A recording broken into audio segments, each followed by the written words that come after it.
जब भी कोई वस्तु वृत्तीय गति करती है तो उस वस्तु पर वृत्त के केंद्र की ओर एक त्वरण कार्य करता है जिसे अभिकेंद्रीय त्वरण कहते हैं। और इसे मैं पिछली क्लास में अपने परिभाषित कर चुका था और आज हमें अभिकेंद्रीय त्वरण का व्यंजक a बराबर बी स्क्वायर अपॉन में r को सिद्ध करना है। तो इसके लिए हमने क्या है, ठीक है भाई, एक वृत्तीय पथ को लिया है और ये इस पथ का केंद्र बिंदु है जिसे हमने O नाम दे दिया है और इसकी त्रिज्या ये r है। अब इससे r त्रिज्या की दूरी पर एक बिंदु P है जिसका रेखीय वेग जो है वो v है। ये रेखीय वेग v हो गया। अब आफ्टर dt टाइम ये बिंदु जो है वो P स्थिति से Q स्थिति पर आ गया, लेकिन इसका वेग अभी भी v रहेगा लेकिन वेग की दिशा बदल जाएगी। तो जब ये Q स्थिति पर आया तो इसकी त्रिज्या O से लेकर Q तक भी क्या होगी, R होगी।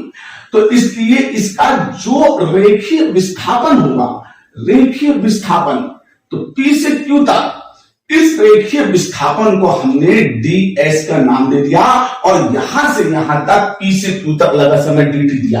तो हमें त्रिभुज अंदर मिला OPQ, तो एक त्रिभुज OPQ मिला और अब हम एक त्रिभुज अपने पास से वेग का बनाते हैं। तो बिंदु P पर वेग इस दिशा में था और बिंदु Q पर वेग इस दिशा में था। अब मैंने दोनों वेगों की पुछ से पुछ मिला दी तो हेड फ्री हो गए, ये भी v है और ये भी v है। और अब इनके हेडों के बीच का जो परिमाण आएगा वो इनकी माप dv कहलाएगा, अंतर कहलाएगा वेगों का। जब एक ही बिंदु से दो सदिश राशियां देखी जाती हैं तो फिर उनका अंतर निकल के आता है, तो ये अंतर जो होगा वो इनका v कहलाएगा। इस तरीके से मुझे एक ट्रायंगल जो है वो यहां पर a b और c मिल गया। तो अब आप देखिए जरा ध्यान से, ठीक है, यहां पे कोण 90 का है तो यहां पे भी कोण 90 का है। अब ये कोण इसके बराबर और ये कोण इसके बराबर, तो ये आपस में दोनों त्रिभुज कैसे दिख रहे हैं, हमें समरूप त्रिभुज दिख रहे हैं। तो आपने क्या किया, ठीक है, त्रिभुज OPQ तथा त्रिभुज ABC समरूप त्रिभुज हैं और समरूप त्रिभुज का नियम क्या कहता है, पहले त्रिभुज की किन्हीं दो भुजाओं का अनुपात दूसरे त्रिभुज की भी उन्हीं दो भुजाओं के अनुपात के बराबर होता है। तो अगर मैं इसमें DV और V लूं, मतलब BC को ले और इसके अपॉइंटमेंट में AB को लूं, तो अब इसमें मुझे किसे लेना पड़ेगा, PQ को लूंगा और इसके अपॉइंटमेंट में जो है वो O और Q को लूंगा। अब BC ध्यान से देखिए यहां से यहां तक, तो B से लेकर C तक वेग का अंतर है और AB ये A से लेकर B तक वृत्तीय गति कर रही वस्तु का वेग है। इसके बाद PQ P से लेकर Q तक विस्थापन है और OQ वृत्तीय पथ की त्रिज्या है।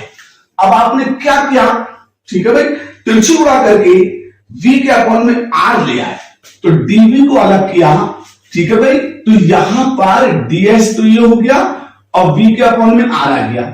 अब ये जो परिवर्तन हुआ है वो किसके सापेक्ष हुआ है, समय के सापेक्ष हुआ है। तो आप इसका क्या करें, समय के सापेक्ष अवकलन कर दें। तो अवकलन करने पर तो dv अपॉन में dt, तो ds अपॉन में dt और इंटू v अपॉन में r। तो अब जो ये ना समझे अवकलन क्या होता है, वो दोनों तरफ dt से भाग दे दे। अब इधर देखिए भाई, वेग परिवर्तन बटे में समय अंतराल, ये तो त्वरण हो गया, और विस्थापन बटे में समय ये वेग हो गया और इंटू वेग अपॉन में r। तो आपका a बराबर b स्क्वायर अपॉन में r आ जाएगा और ये जो कहलाएगा अभी केंद्रीय त्वरण का व्यंजक कहलाएगा, जिसमें आपने क्या किया है, जो dv अपॉन में dt था इसे त्वरण के बराबर रखा और ds अपॉन में dt था इसे वेग के बराबर रखा। तो उम्मीद करता हूं मैं कि वृत्तीय गति कर रही वस्तु के अभी केंद्रीय त्वरण का व्यंजक आपकी अच्छी तरह समझ में आ गया हो। इसमें करना क्या होता है, आपको एक वृत्तीय पथ लेना होता है, उस पथ की त्रिज्या पता होना चाहिए, उस पर बिंदु एक P लीजिएगा, वो पार्टिकल की पोजीशन है। आफ्टर dt टाइम उस बिंदु को P से Q तक पहुंचाइएगा। अब बिंदु वृत्तीय गति है, इसमें वेग का परिमाण नियत रहता है, तो जो वेग यहां पर था वो वेग यहां पर आ गया। अब देख सदिश राशि है तो सदिश राशि को आपस में हमने यहाँ पर p वाले वेग को q वाले वेग को आपस में घटा के इनके वेग का परिवर्तन निकाल लिया है, वेग का अंतर निकाल लिया है। अब हमें दो त्रिभुज मिलेंगे, एक OPQ दूसरा ABC। दोनों त्रिभुज देखने में कैसे हैं? समरूप त्रिभुज है। और समरूप त्रिभुज का नियम क्या कहता है? पहले त्रिभुज की किन्हीं दो भुजाओं का अनुपात दूसरे त्रिभुज की उन्हीं दो भुजाओं के अनुपात के बराबर होता है। अकॉर्डिंग टू इसला हमने क्या किया? उनके मान को फिट किया, B और C। यहां से देखा दोनों वेग का अंतर है, A से लेकर B तक वस्तु का वेग है और PQ P से लेकर Q तक रेखीय विस्थापन है और OQ क्या है? वृत्तीय पथ की त्रिज्या है। अब इसके बाद हमने क्या किया? तिरछी क्रॉस मल्टीप्लाई करके dv को अलग कर लिया। वेग परिवर्तन तो आ गया था लेकिन इसके बटे में समांतराल नहीं आ गया था, हमने समांतराल उसको क्या दिया? भर दिया।